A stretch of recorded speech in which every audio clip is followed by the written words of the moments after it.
The price of gold on Friday extended this week's tumble from new all-time highs, losing 3.5% from last weekend, as global stock markets also fell together with both industrial commodities and long-term bond yields amid the latest policy chaos from the new Trump administration in Washington.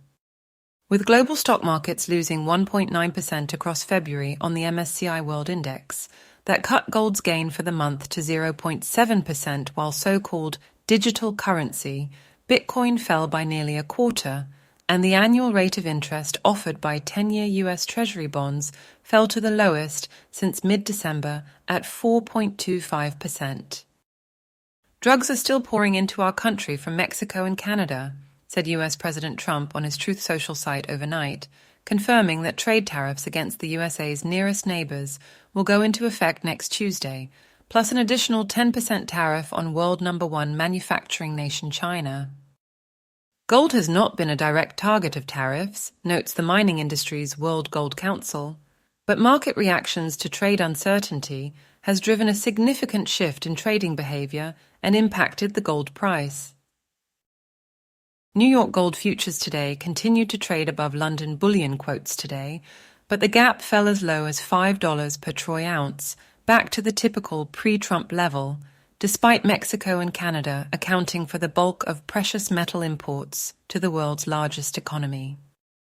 Then rebounding to $15 in late London trade, today's nylon gold arbitrage compares to a peak above $40 on Valentine's Day, a spike near $58 at the end of January, and an average since the start of December of nearly $20 per troy ounce.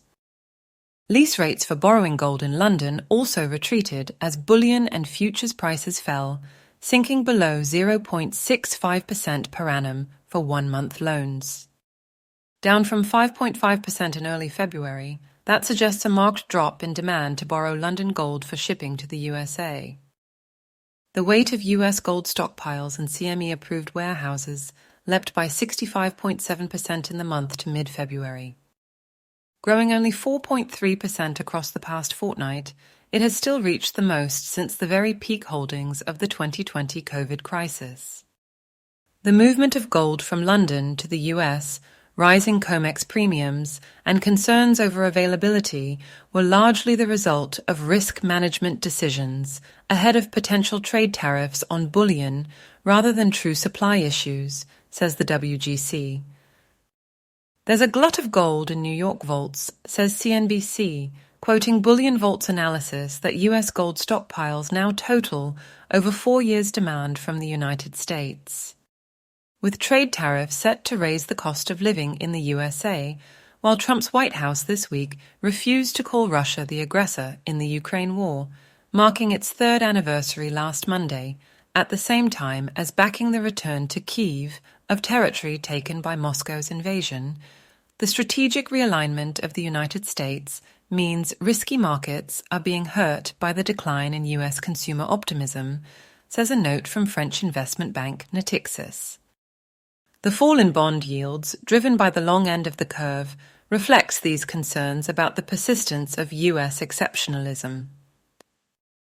The gold price in dollar terms today fixed around $2,832 per troy ounce at London's 3 p.m. benchmarking auction.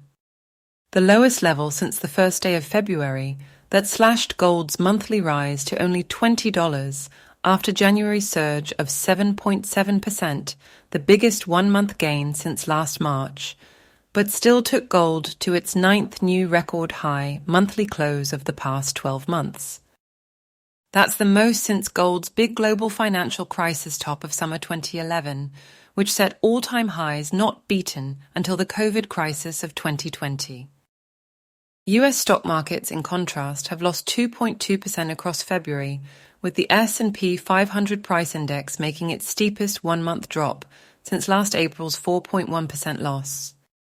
With investors rushing into Western government debt amid what mainstream media from the New Yorker magazine to the Hindustan Times called Trump's policy chaos, the annual yield offered to buyers of 10-year US Treasury debt has dropped by 0.35 percentage points as Washington's debt prices jump.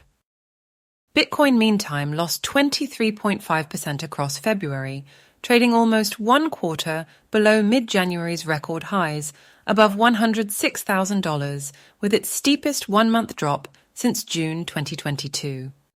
Over the past 5 years, Bitcoin has shown average daily volatility on a one-month rolling basis of 49.8%. For gold priced in dollars, that figure reads 14.7%, and it's 17.7% for the US stock market's S&P 500 price index.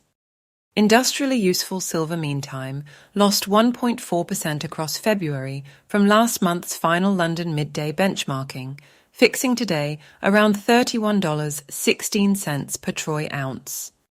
That took the gold-silver ratio of the two formerly monetary precious metals up to 92.8, the highest since early September 2022. Crude oil this month dropped 4% against the dollar, while copper prices halved an earlier 12% jump. Please like this video and subscribe to our channel.